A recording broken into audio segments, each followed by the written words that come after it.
Jurnal Diskursus Nasab Habaib.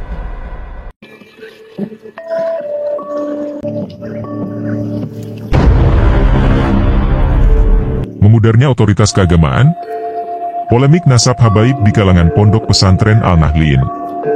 Disajikan oleh Aziz Miftahus Surur, Universitas Islam Tribakti Lirboyo Kediri. Muhammad Anfau, Universitas Islam Tribakti Lirboyo Kediri. Fathor Rosi, Universitas Islam Tribakti Lirboyo Kediri. M. Ainun Fajur Rohmain, Universitas Islam Tribakti Lirboyo Kediri. Penulisan jurnal ini menggunakan referensi kitab, buku ilmiah, dan website resmi yang membahasan tentang nasab habaib, baik dari dalam negeri dan luar negeri.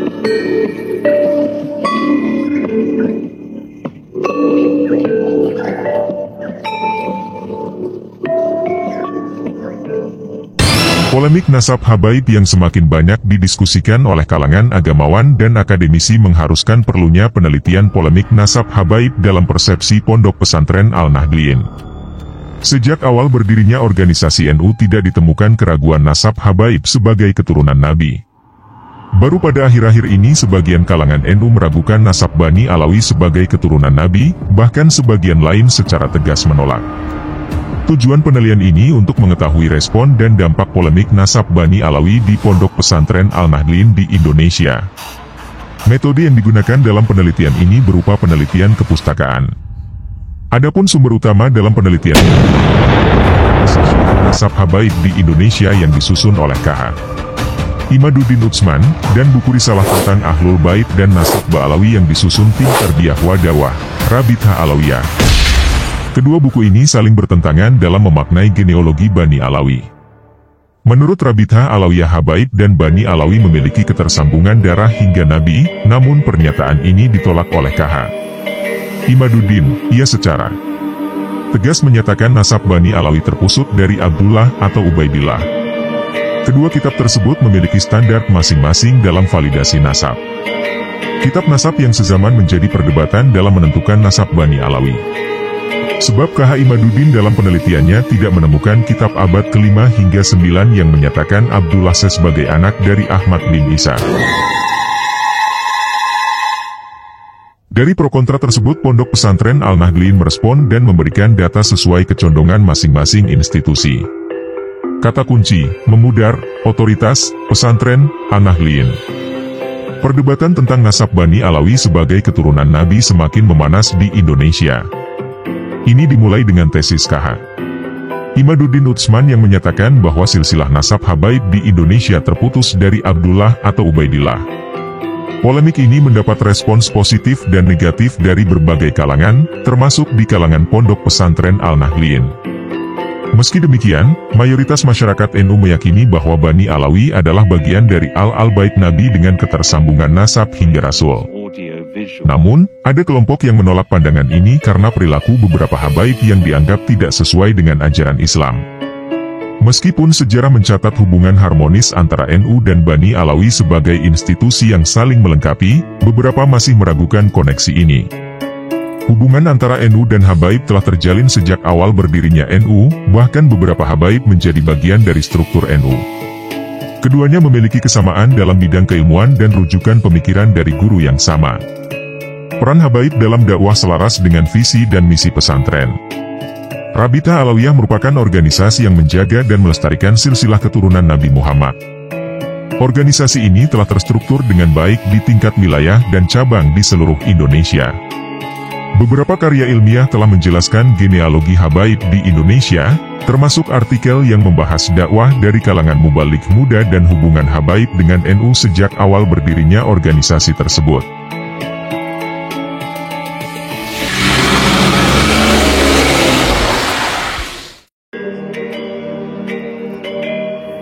Ketiga, artikel yang ditulis oleh Mawardi dan kawan-kawan, 2022, yang berjudul Habaib dalam Peta Politik Indonesia. 9 artikel ini secara khusus membahas tentang peran politik habaib di Indonesia.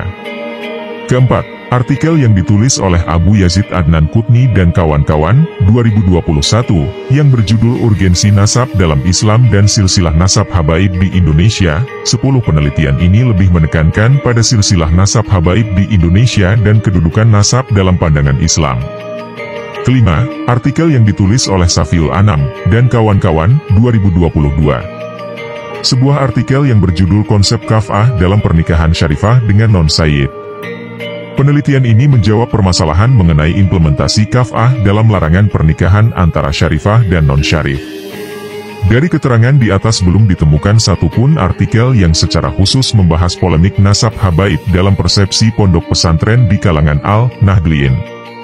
Terdapat 2 asumsi dalam penelitian ini. 1. Sejak awal berdirinya organisasi NU tidak ditemukan satupun ulama yang menolak atau meragukan silsilah nasab habaib sebagai keturunan Rasul. Namun pada era sekarang di dalam organisasi NU sendiri terdapat kelompok yang menolak silsilah nasab habaib sebagai keturunan Rasul. 2. Hubungan keharmonisan pondok pesantren dengan Bani Alawi telah terjalin sejak awal kedatangan mereka di Nusantara.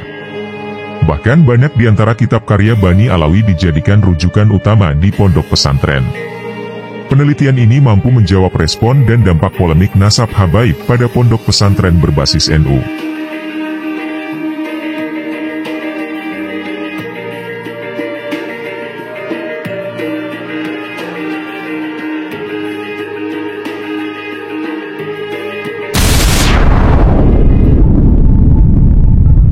Pembahasan. Penelitian ini menggunakan jenis kualitatif untuk mendapatkan data yang komprehensif. Objek penelitian pada artikel mengarah pada polemik nasab habaib dalam persepsi pondok pesantren Al-Nahdliyin di Indonesia. Penelitian ini menggunakan metode lapangan. Sumber data yang digunakan mencakup data primer dan sekunder. Sumber primer pada artikel yaitu buku Menakar Kesasihan Nasab Habaib di Indonesia yang disusun oleh KH. Imaduddin Utsman, dan buku risalah tentang Ahlul Bait dan Nasab Ba'alawi yang disusun tim Tarbiyah wa Dawah, Rabithah Alawiyah. Adapun sumber sekunder pada penelitian ini berupa kitab klasik, kitab kontemporer, buku dan beberapa jurnal yang membahas tema yang berkaitan.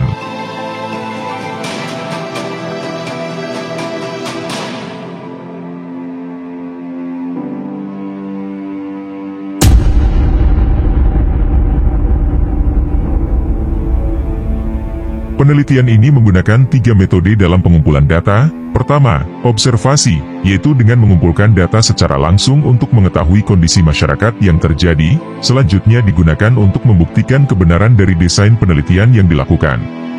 Peneliti akan terlibat secara langsung dalam kegiatan masyarakat khususnya yang berkaitan dengan penelitian. Kedua, wawancara, yaitu sebuah percakapan tertentu antara 2 pihak, yaitu peneliti dengan narasumber.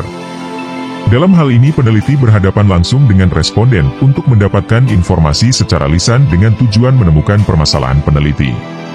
Ketiga, dokumentasi, yaitu suatu bentuk aktivitas khusus yang mencakup pengelolaan, pengumpulan, penemuan kembali, penyimpanan, dan penyebaran dokumen.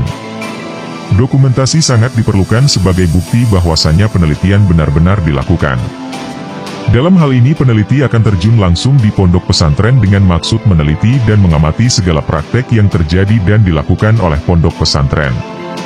Kegiatan yang dilakukan oleh peneliti ini dalam rangka mengungkap segala implikasi dari segala yang terjadi pada masyarakat yang mayoritas berfaham al-sunnah wa al-jamaah al-nahdliyin.